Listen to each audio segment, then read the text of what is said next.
Hello hi welcome to my channel. तर आज आहे संकष्टी चतुर्थी।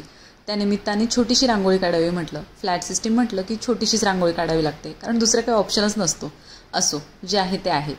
आज संकष्टी असल्यामुळे उपास होता। उपास म्हटलं की काहीतरी चमचमीत खायला हवंच, कारण एकादशी दुप्पट खाशी हे आपल्याला अगदीच लागू होतं।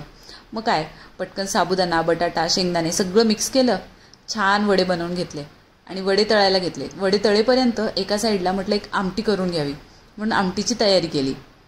बघा मस्त झालेत ना, तुम्हालाही आवाज येत असेल। तुम्ही काय काय बनवता उपवासाला मला कमेंटमध्ये नक्की सांगा। उद्या गावाला जायचं होतं म्हणून पटकन बॅग पॅक करून घेऊ म्हटलं। इकडे पॅकिंग झाली। संकष्टी होती तर मोदक तर झालेच पाहिजे आणि सिद्धेशलाही खूप आवडता, मग पटकन सारण बनवलं आणि उकडीच्या मोदकाची तयारी केली। मी अजून कधी उकडीचे मोदक बनवले नाही आहेत, पण आमच्या ज्या हाऊस हेल्प आहेत ना त्यांना खूप छान बनवता येतात। तर त्यांना म्हटलं प्लीज सिद्धेशसाठी आज उकडीचे मोदक बनवा, तर त्यांनी बनवायला घेतले। सिद्धेशला काही माहीत नव्हतं ते आज मोदक बनवत आहे। त्याला जेव्हा कळलं तेव्हा त्याची रिॲक्शन बघा। हात नाही लावायचं हो, मागे बनवायचे ते बाळा, स्टीम करायचे। मोदक रेडी झाले हे समजता सिद्धेशने त्याच्या आवडीच्या वाद्याने त्याच्या भाषेत आरती करायला घेतली।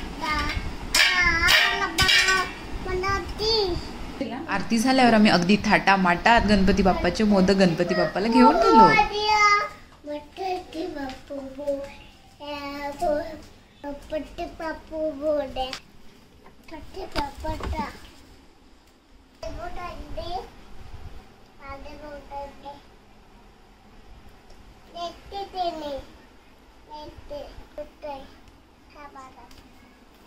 तर बाप्पाला मोदक दिल्यावर आमच्या लाडूने मोदक खाल्ला आणि असं संपवला आजचा दिवस। भेटूया पुढच्या व्लॉगमध्ये, बाय।